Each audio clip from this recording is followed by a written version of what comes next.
Welcome to episode 4 of my Elder Scrolls lore series. Keep in mind that unlike other franchises, much of Elder Scrolls lore comes from out-of-game sources. If you don't understand what I'm talking about, go back to episode 1 of the lore series in order to learn about that. The usual disclaimer applies. This is my personal interpretation of the lore, and anything you hear here may vary wildly from what a lore master may tell you. But if you're okay with that, let's get on to episode 4, The Rise of Men. In the last episode, we talked about the rise of the elves, known as the Mythic era. Now we're going to cover the same era from a different perspective.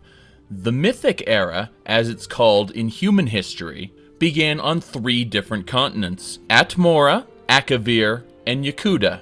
Modern explorers who have traveled north of Tamriel to Atmora have found only frozen wastelands and bearded kings. By bearded kings, they most likely refer to very large statues. But all the legends refer to Atmora as a place of green cliffs and rolling hills, a beautiful and hospitable land of green. This is supported by the elven legends that called it Altmora, or the Elder Wood. It was said that in the distant past, the armies of Lorcan and Ariel battled, man versus Myr, in Altmora, the Elder Wood. And each legend would say that their side was the victor. However, in the end, humans claimed Atmora. Humans would revere Lorcan, or Shor, as they called him, as their creator. And both Nordic and Imperial legends would say he simply created humans out of nothing. The reality is that the race of men was actually molded by Kine, Shor's wife. She took the wandering Elnifei that were lost, their powers fading, and she gave them a unified form and purpose, that of humans. Now, the humans of the past were of much greater strength and stature than the ones of today. They could rival the old Elnifei in might, but they also rivaled the old Elnifei in number, for there were many, many more wandering Elnifei than there were old Elnifei. So while the old Elnifei were able to wield elder magic, they found themselves quickly overwhelmed by the might and sheer numbers of humans. Ariel, leading the elves, achieved victory not through battlefield prowess, but rather through a single confrontation with Lorcan, where he was slain. Lorcan's death, while removing him from the eyes of elves, permanently extolled him as god of the underworld, Shor, for his human followers. Their underworld, known as Sovngarde, would be the place where Shor would rule over eternally. The greatest of heroes who fought alongside of Shor during that grand battle would be remembered as gods themselves, for they had powers far greater than mortal men. It is said that these elder humans watch over the mortal world from Sovngarde and lend their blessings to mortals when need be. Being a warrior's culture, Atmora faced an endless amount of war from within. A monarch would rise, be overthrown, and the cycle would repeat itself again. Eventually, Atmora would settle, and there was a system of tribes, and the tribes would elect a leader. Some of these tribes that disagreed with the choices made left Atmora, traveling south, and landed in Skyrim. Keep in mind that the land they came from was a land of rolling green. They were not suited to the cold climates of Skyrim, so they continued south until they found Cyrodiil. These tribes of Nedes would travel from place to place as a nomadic culture for many generations. Enough time would pass, and they would believe that they were indigenous to Cyrodiil.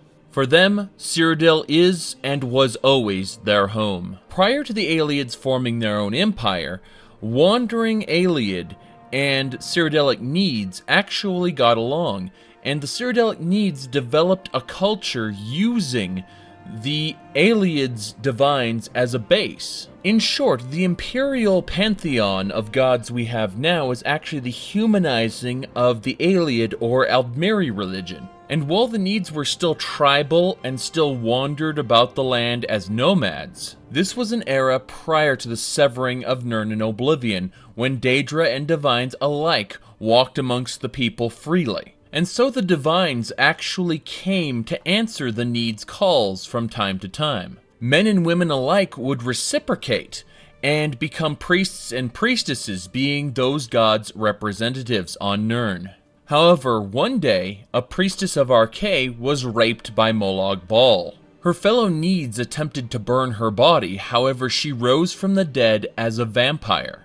The first vampire. There would be many diverging bloodlines of vampires throughout the history of the Elder Scrolls, however almost all of the ones in Cyrodiil can trace their bloodlines back to Lamai, who took on the name Lamai Bal. Not as a testament to Molag Bal, but rather as a defiance, as a statement that she will take his place, destroy all who worship him. To be a vampire of Lamai Bal's bloodline is to reject both the Daedra and the Divines. Far to the east of Tamriel, across the ocean, however, there was another continent known as Akavir.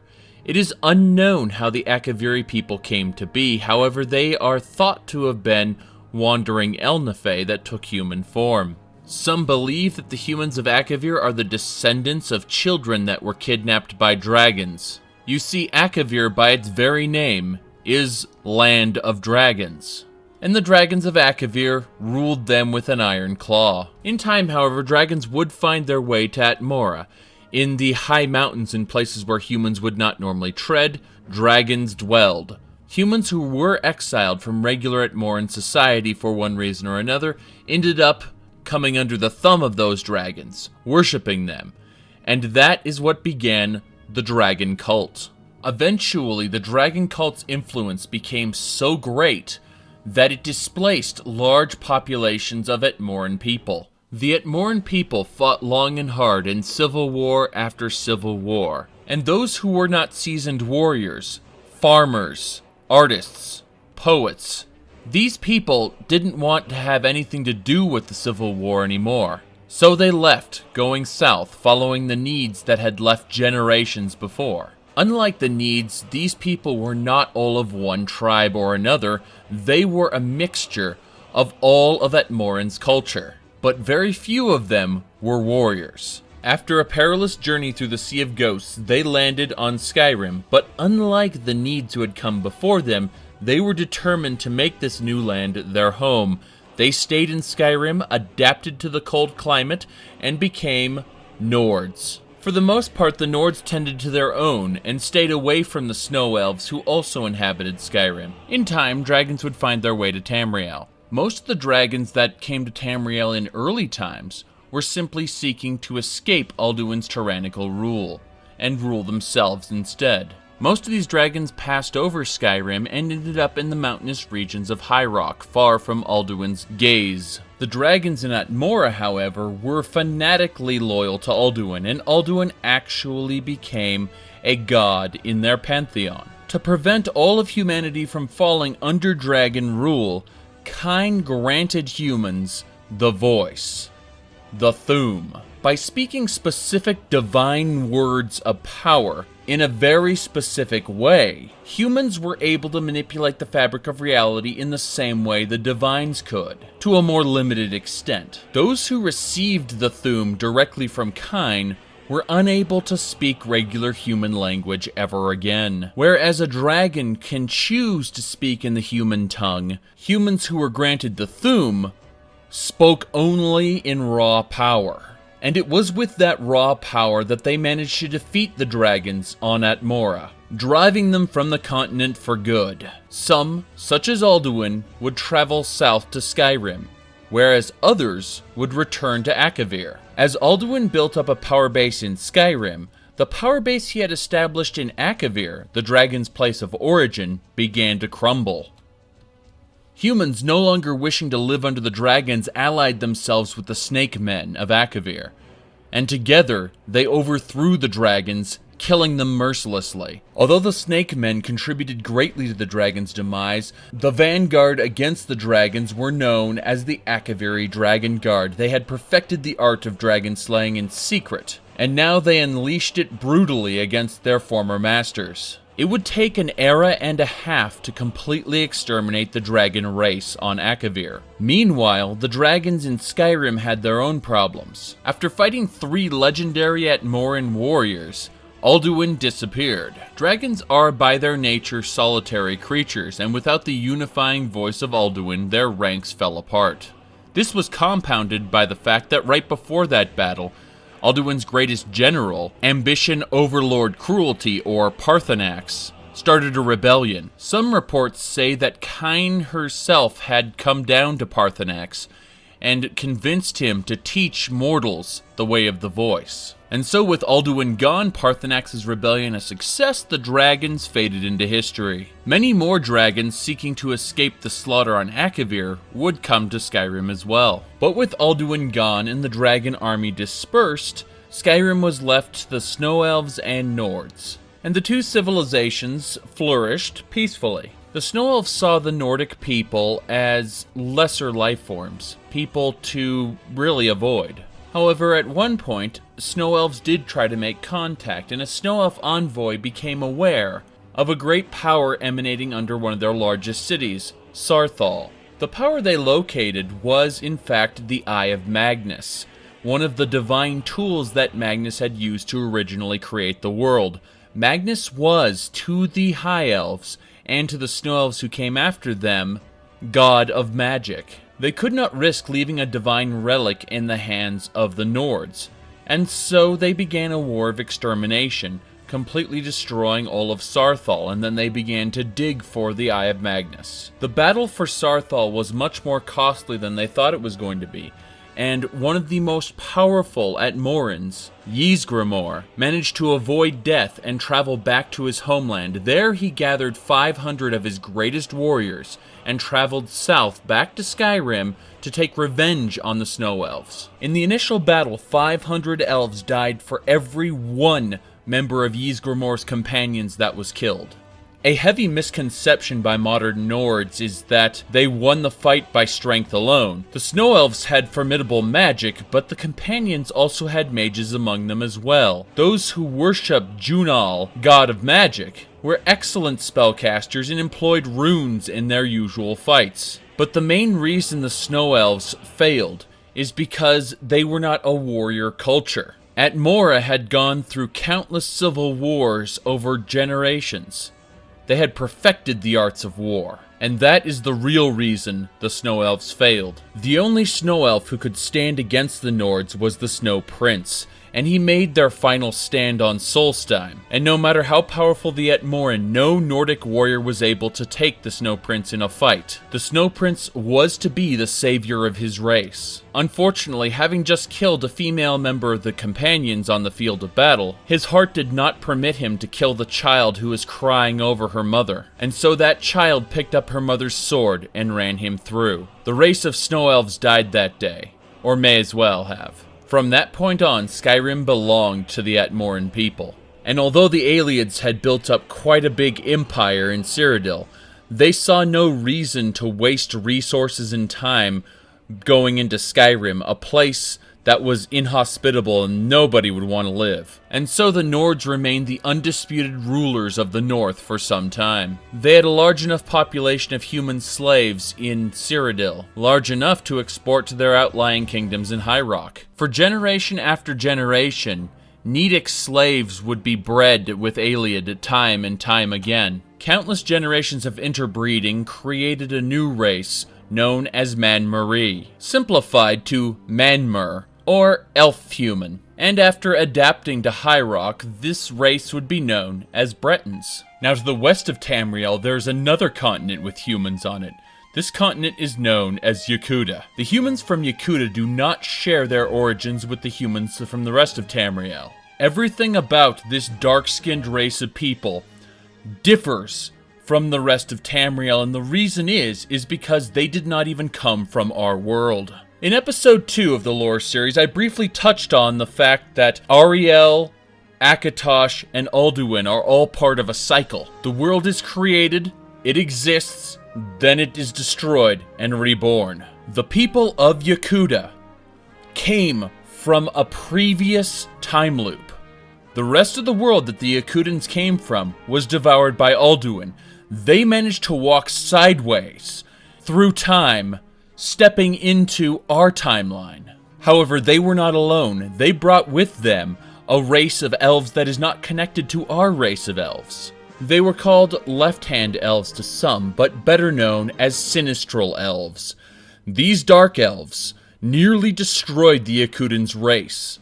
The Yokudans have a nearly all-powerful god, known as the Hunding, that materializes when the Yokudans need to make way for their people. And when all seemed lost, it materialized as a Yokudan and brought forth Ori-Halcon weapons, similar to the type of material orcs use, far stronger than even the most brilliant of elven craftsmanship. Led by this avatar, they charged to victory and exterminated the Sinistral elves. By the time the Yokudans began migrating to Tamriel, there was not a single dark elf left alive. The Yokudans that invaded Hammerfell slaughtered the Ayleid with reckless abandon.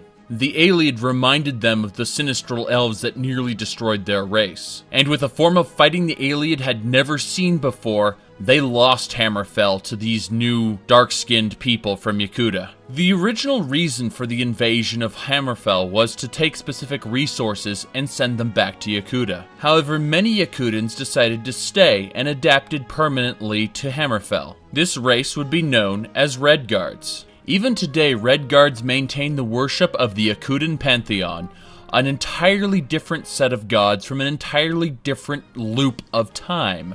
And even though these gods never existed in Tamriel before, because faith defines the gods, and enough Redguards believe in this pantheon, they exist in our world as a result of their faith. You could say that the Yokudans brought their gods with them. The Hunding is proof of that. Redguards are said to have a formidable type of magic that other races cannot use, that involving stone and sand. This earth magic has no common foundation with the other schools of magic in Tamriel. The Yokudans and their stone wizards, however, entered into a civil war toward the end of the First Era, and although the Yokudan people won their freedom, a renegade clan of defeated stone wizards took their revenge, sinking the entire continent. The Redguards in Hammerfell are all that remains of the Yokudan culture. The reason why the Ayleids in Hammerfell were such easy pickings is they no longer had an empire by this point. You see, before the Redguards even landed on Tamriel, there was an uprising in Cyrodiil. The Cyrodiilic Nedes had had enough of Ayleid rule, specifically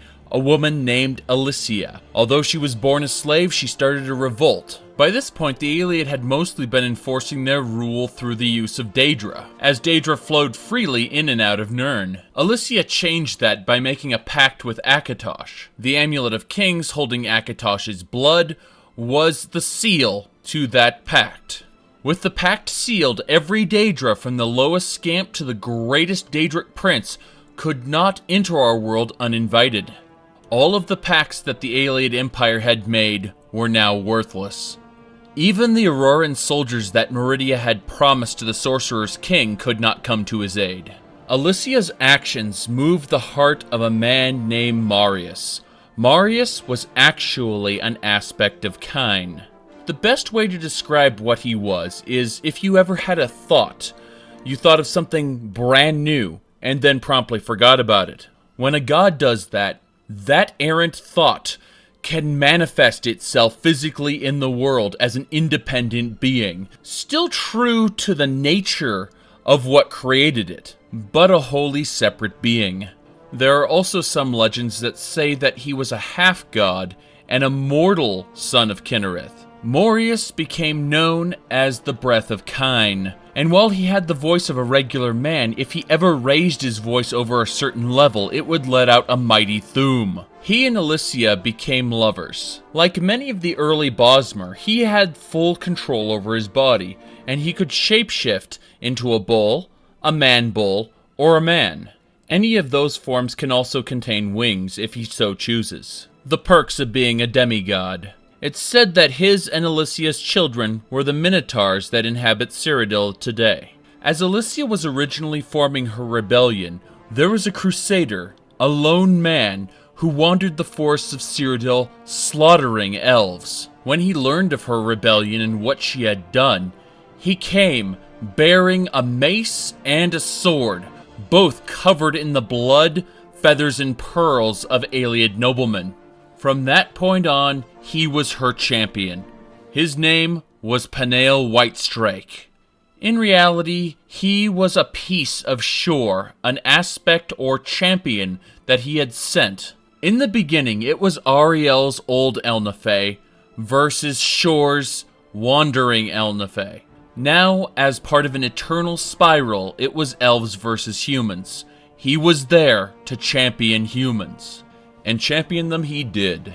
The final battle of the human rebellion against the Ayleid Empire had Panael Whitestrake killing Umorel, the sorcerer king of the Ayleid. Umorel, however, did not truly die, being half divine. He went to his own plane of oblivion to regenerate. However, without his leadership, his Ayleid forces were massacred by the human rebellion. Alessia, whom started this rebellion, was proclaimed the Slave Queen, and took the Ruby Throne and rule of all Cyrodiil from the Ayleid. Those Ayleid that laid down their arms were actually given amnesty, and became nobles within her empire. These Ayleid, however, were socially ostracized and never had the opportunity to reproduce. Eventually, all Ayleid refugees would end up in High Rock. Eventually, the race of Ayleid would be no more, and there would be only Bretons. The last remaining Ayleid, exiles in the Alakir Desert, would be killed by the Yokudan invaders, permanently ending the Ayleid race.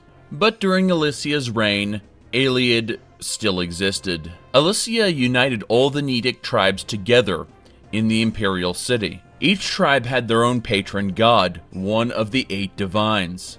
In order to appease the Nordic people of Skyrim who had assisted in the defeat of the Ayleid, Alessia had to make a hard choice. If she outright acknowledged the Nordic gods, that would anger the people who believed in the 8 divines. It would also anger the now loyal Ayleid who had converted from the Aldmeri pantheon to the Imperial pantheon, understanding the similarities between the two. So, for the Imperial pantheon, a brand new god was created, Shezzer. Shezzer was to embody not only Shor of the underworld, but the spirit of all humanity. And because Shor, or Shezzer, was a missing god, it would remain the Temple of the 8 Divines. So while the Temple of the 8 Divines was the primary religion, cults of Shezzer were completely allowed and endorsed by the Empire. The Nords were led to believe that Shezzer was merely a translation of Shor in Cyrodiilic. And so thus the Shor-worshipping Nords were accepted into the Alessian Empire.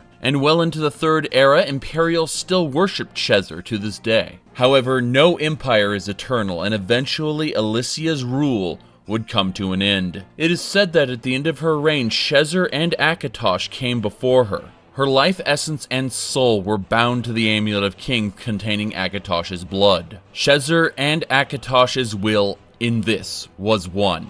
Oblivion would be severed from Nirn permanently. As long as an heir of Alessia sat upon the throne of Cyrodiil and wore the Amulet of Kings, the seal would remain in place forever. With this, Akatosh lit the dragon fires within the White Gold Tower. Keep in mind that the White Gold Tower was modeled after the Adamantine Tower, a tool used by the Divines to create the world in the first place. In other words, this tower had the ability to manipulate reality, and Akatosh, a Divine, used it to seal off Nirn from oblivion. In other words, whoever held the White Gold Tower held the fate of Nirn in their hands. Alessia would be hailed as Dragonborn, the first of the dragon bloodline. Many other dragon bloodlines would follow hers, her heirs, legitimate claimants to the throne of Cyrodiil. And so from this bloodline, another Dragonborn Emperor would claim the throne of Cyrodiil, and he would, in his death, ascend as the 9th Divine. And I'm not talking about Talos. But that is a story for next time. If you enjoyed this lore series, go ahead and like and leave a comment. Check me out on my social media links for more content. Expect to see another episode of my Diablo lore series coming soon. There should be another Skyrim character build coming out every 2 to 6 weeks. And as for this series, next up is Emperor Raymond Cyrodiil in the 9th Divine. I'll see y'all next time.